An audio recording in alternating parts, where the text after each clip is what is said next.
Hello everyone, स्वागत है आप सभी का हमारे यूट्यूब चैनल पे। आरपीएससी फर्स्ट ग्रेड का नोटिफिकेशन लास्ट मंथ रिलीज किया गया था और आज से जो एप्लीकेशन फॉर्म्स हैं वो स्टार्ट हो चुके हैं फिलअप होना, यानी कि फॉर्म्स आउट हो चुके हैं। तो आज के सेशन में हम लोग बात करेंगे RPSC first grade sociology subject के बारे में, कितनी पोस्ट यहाँ पर अवेलेबल है, एग्जाम डेट क्या है आरपीएससी का, एलिजिबिलिटी क्राइटेरिया क्या है, क्या सिलेबस है। तो सारी जो कंप्लीट डिटेल्स हैं आरपीएससी फर्स्ट ग्रेड के बारे में डिस्कस करने वाले हैं। स्कूल लेवल टीचर की ये पोस्ट है, आप सभी जानते हो, और एकदम डायरेक्ट यहाँ पर आपको जॉब मिल जाती है। तो अच्छे से इसके बारे में बात करने वाले हैं। आज ही की न्यूज आप देख सकते हो, जो स्कूल व्याख्याता परीक्षा है उसके आवेदन आज से शुरू हो चुके हैं। 27 विषयों में यहाँ पे 3,000 से ज्यादा पदों के लिए जो भर्ती है की जा रही है। और एग्जामिनेशन डेट की बात करें तो 31 मई से लेके 16 जून यहाँ पर आपकी एग्जामिनेशन, 31 मई से लेकर 16 जून 2026 यहाँ पर जो एग्जामिनेशन डेट है होने वाली है। अब क्या इसका एप्लीकेशन प्रोसेस है, क्या डिटेल्स हैं, वो सारी चीजें हम लोग समझते हैं, बट उससे पहले अगर आप चैनल पे आए हैं तो सब्सक्राइब कर लीजिए। मेरा नाम है जूही जैन और इस चैनल पर सोशियोलॉजी सब्जेक्ट की क्लासेस लेकर आती हूँ। हमारे एप्लीकेशन को भी आप इंस्टॉल कर सकते हैं, जेआरएफ अड्डा एप्लीकेशन को, जहाँ पर आप सभी लोगों को यूट्यूब क्लासेस के सारे free PDF, mock test, quizzes मिल जाते हैं। कोर्सेज भी यहाँ पर आपके लिए ऑलरेडी अवेलेबल है, UGC NET SET, assistant professor, सारे टीचिंग एग्जामिनेशन रिलेटेड। सो अच्छे से आप प्रिपरेशन कर सकते हैं जेआरएफ अड्डा के साथ। अभी आपको 15% डिस्काउंट दिया जा रहा है। IND15 कोड यूज करके आप इस ऑफर को अवेल कर सकते हैं। एंड जयपुर में हमारी ऑफलाइन क्लासेस भी चलते हैं, तो इनको भी आप लोग जरूर विजिट कर सकते हैं। तो डायरेक्टली हम लोग चलते हैं आरपीएससी के नोटिफिकेशन पर और देखते हैं कितनी क्या पोस्ट है सोशियोलॉजी में हमारे लिए। तो जुलाई को ये जो नोटिफिकेशन है रिलीज किया गया था, और यहाँ पर अगर हम लोग बात करें सोशियोलॉजी सब्जेक्ट की, अगर हम लोग देखिए यहाँ पर बात कर लें तो काफी अच्छी जो पोस्ट है अवेलेबल है। 22 यहाँ पर टोटल जो पोस्ट है अवेलेबल है सोशियोलॉजी सब्जेक्ट में। 22 पदों के लिए यहाँ पे जो भर्ती है की जा रही है सोशियोलॉजी सब्जेक्ट में। अब क्या इसका एलिजिबिलिटी क्राइटेरिया है, कौन से लोग हैं जो यहाँ पे अप्लाई कर सकते हैं, उसके बारे में भी बात कर लेते हैं। और एग्जामिनेशन डेट भी मैंने आपको बताई, 31 मई से लेके हम लोग देखते हैं 16 जून 2026 को ये जो एग्जामिनेशन है होने वाला है, मतलब अगले साल ये जो एग्जामिनेशन है होने वाला है। फॉर्म फिलिंग आज से यानी कि 14 अगस्त से यहाँ पे स्टार्ट हो चुकी है। बाकी जो डिटेल्स हैं वो भी एक एक करके हम लोग देख लेते हैं। सबसे पहले एलिजिबिलिटी की अगर हम लोग बात करें तो सोशियोलॉजी का जो नंबर है वो है 11। इसकी एलिजिबिलिटी हम लोग देख लेते हैं। तो यहाँ पे जैसे आप जानते हो, क्योंकि स्कूल लेवल एग्जामिनेशन है, फर्स्ट ग्रेड एग्जामिनेशन है, तो पोस्ट ग्रेजुएशन तो यहाँ पर आपके पास होना ही चाहिए। आपका जो एमए है कंप्लीट होना चाहिए। जैसे अगर आप सोशियोलॉजी सब्जेक्ट से अप्लाई कर रहे हो तो समाजशास्त्र में आपका जो मास्टर्स है कंप्लीट होना चाहिए। इसके अलावा आपके पास यहाँ पे बीएड डिग्री भी होनी चाहिए, एनसीटीई द्वारा रिकॉग्नाइज किसी एक इंस्टीट्यूशन से। यूजीसी रिकॉग्नाइज्ड यूनिवर्सिटी से आपका पीजी होना चाहिए, कोई फर्जीवाड़ा यहाँ पे नहीं चलेगा। और बीएड डिग्री आपके पास होना चाहिए, तब आप इस पोस्ट के लिए अप्लाई कर सकते हो। इसके अलावा अगर हम लोग बाकी नोटिफिकेशन यहाँ पर पढ़े डिटेल में, तो जैसे मैंने बताया पोस्ट ग्रेजुएशन और आपके पास यहाँ पे एक बीएड डिग्री होनी चाहिए, तब आप इस पोस्ट के लिए अप्लाई कर सकते हो। इसके अलावा हम लोग यहाँ पे बात करें आयु सीमा यहाँ पर क्या है, तो 21 वर्ष न्यूनतम उम्र आपकी होनी चाहिए और अधिकतम उम्र यहाँ पे 40 वर्ष है, अगर आप आरपीएससी फर्स्ट ग्रेड के लिए अप्लाई करना चाहते हो। इसके अलावा यहाँ पे कुछ जो वर्ग है उनको छूट भी दी गई है। जैसे जो राजस्थान के मेल कैंडिडेट्स हैं उनको यहाँ पे छूट दी गई है 5 वर्ष की, मतलब वो 45 वर्ष तक यहाँ पर अप्लाई कर सकते हैं इस पोस्ट के लिए। जो राजस्थान की महिलाएं हैं उनको 10 वर्ष की छूट दी गई है, तो वो यहाँ पे 50 साल की उम्र तक अप्लाई कर सकती हैं इस पोस्ट के लिए। इसके अलावा जो विमेन कैंडिडेट्स हैं, जो मेल कैंडिडेट्स हैं सिर्फ रिजर्व कैटेगरी के राजस्थान के, उनको यहाँ पे 5 वर्ष की छूट की गई है। जो विमेन कैंडिडेट हैं रिजर्व कैटेगरी की राजस्थान स्टेट से, उनको 10 वर्ष की छूट दी गई है। और जो विमेन कैंडिडेट हैं जनरल कैटेगरी के, उनको भी 5 वर्ष की छूट दी गई है। इसके अलावा जो विडो है उनको भी यहाँ पे, उनके लिए कोई अधिकतम आयु सीमा यहाँ पे नहीं है। इस तरह से आप देख सकते हो। बाकी जो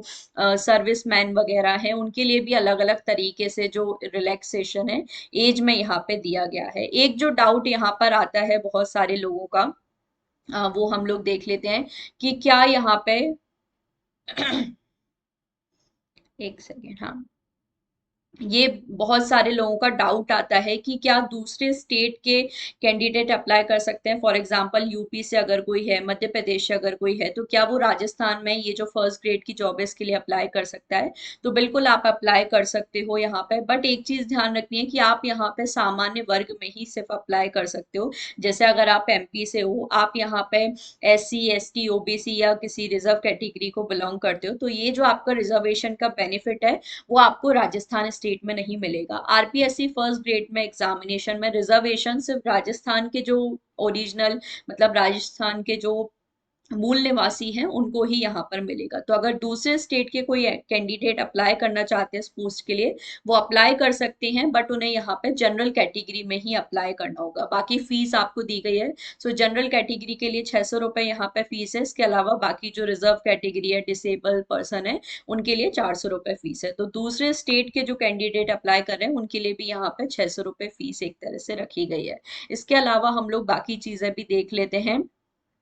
सो हमने जो एलिजिबिलिटी है वो डिस्कस कर लिया है। एज का मैंने आपको यहाँ पर बता दिया है। इसके बाद यहाँ पे जो आवेदन की अवधि है, तो 14 अगस्त यानी कि आज से जो आपके फॉर्म फिलिंग है वो स्टार्ट हो चुकी है, और 12 सितंबर यहाँ पर रात को 12 बजे तक आखिरी डेट है यहाँ पे फॉर्म फिल करने की। तो सभी लोग को ट्राई करना है कि इसी टाइम पीरियड में फॉर्म फिल कर दें। लास्ट डेट के इंतजार में ना रहें, कई बार फिर साइट वर्क नहीं करती है तो बहुत इशू हो जाता है। तो अभी से ही आप अपना फॉर्म फिल कर देंगे तो ये आपके लिए फायदेमंद यहाँ पे होने वाला है। इसके अलावा आप जानते हो जो आवेदन प्रक्रिया है ये पूरी तरह से ऑनलाइन है। तो राजस्थान में आप जानते हो SSO आईडी आपको बनानी होती है जब आप राजस्थान का कोई भी एग्जाम यहाँ पर देते हो। तो ये SSO आईडी आपको बनानी पड़ेगी। जिनकी ऑलरेडी बनी हुई है वो ऑलरेडी अपना आगे का जो फॉर्म फिलिंग का प्रोसेस है कर सकते हैं। तो OTR आपको करना होता है, वन टाइम रजिस्ट्रेशन जो है वो हमें करना होता है। तो ये जो पूरा प्रोसेस है ऑनलाइन है, जैसे बाकी सभी एग्जामिनेशन में होता है।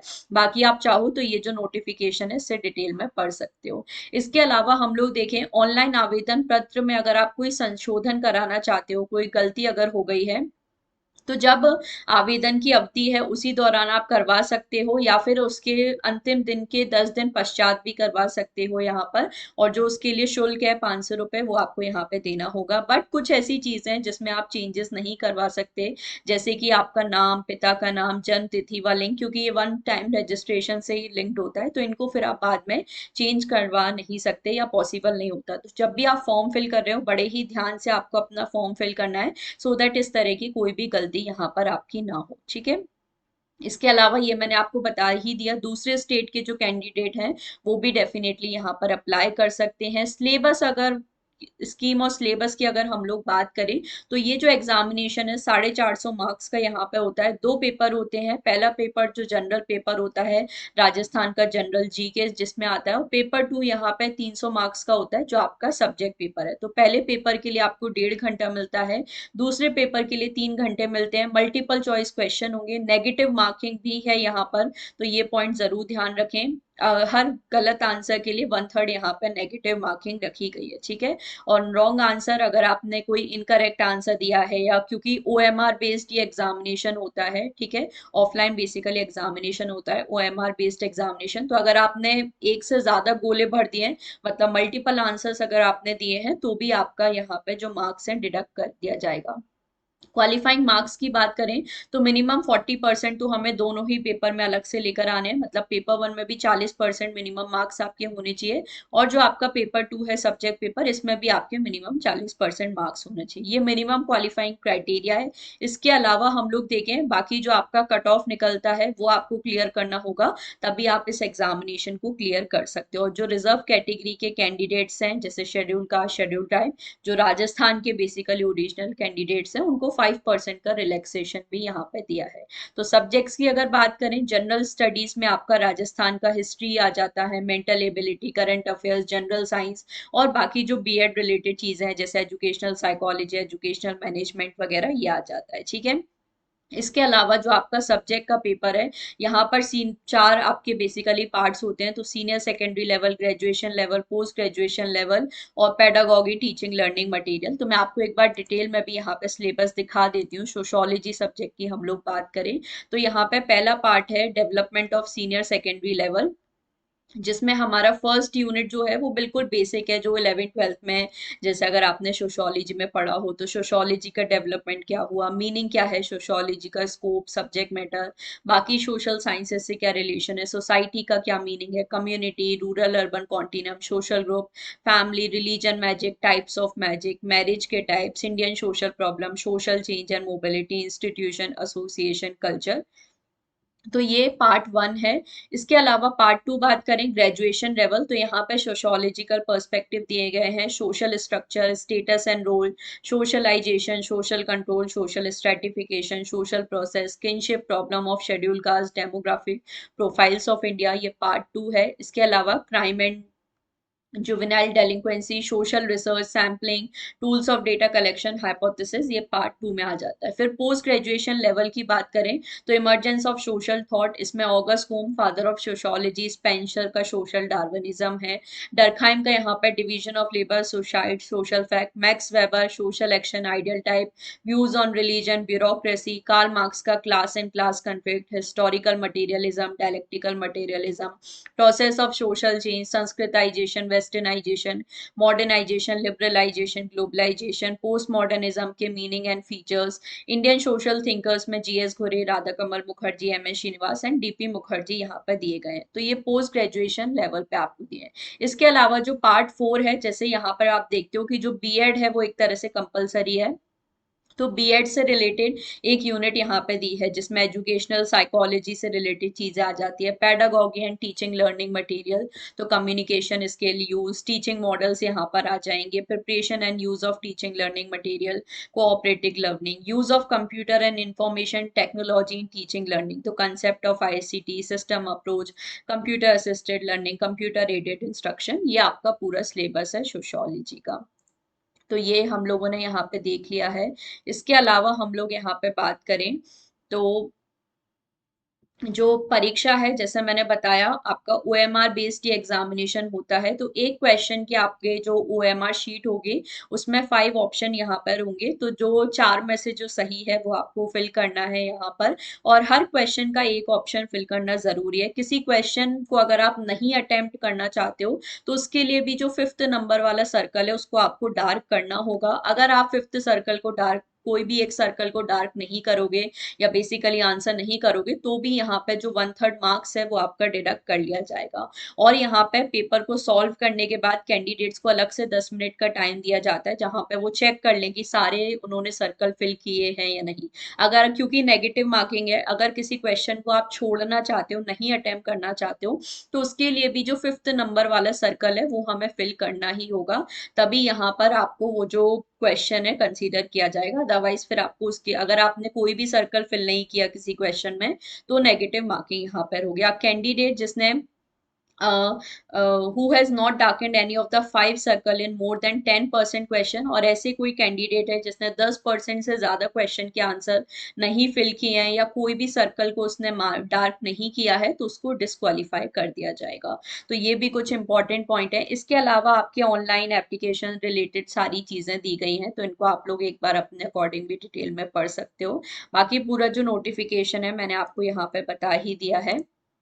तो ओवरऑल अगर हम लोग बात करें आरपीएससी एग्जामिनेशन के बारे में, तो टोटल यहाँ पे 22 पोस्ट हैं आपके लिए। एग्जामिनेशन डेट मैंने बताया 31 मई से 16 जून 2026 को आपका जो एग्जामिनेशन है यहाँ पर होने वाला है।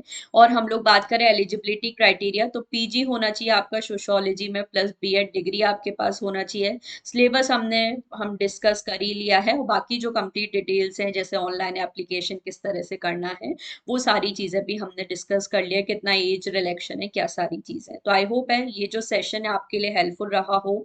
और कोई भी आपका डाउट है आरपीएससी एग्जामिनेशन रिलेटेड तो आप लोग जरूर मुझे कमेंट सेक्शन में बता सकते हैं, उसके लिए भी डेफिनेटली वीडियो आ जाएगा। तो अच्छे से तैयारी करिए, काफी अच्छी पोस्ट है, काफी अच्छी स्टेट की ये पोस्ट है, तो जो दूसरे स्टेट के कैंडिडेट्स हैं वो भी जरूर यहाँ पे अप्लाई कर सकते हैं, उनके लिए भी अपॉर्चुनिटी है। एकदम डायरेक्ट जॉब आपको यहाँ पे मिल जाती है एग्जामिनेशन क्लियर करने के बाद। सो एकदम बहुत अच्छी पोस्ट है, डेफिनेटली इसके लिए आप अप्लाई कर सकते हैं और अच्छे से प्रिपरेशन कर सकते हैं।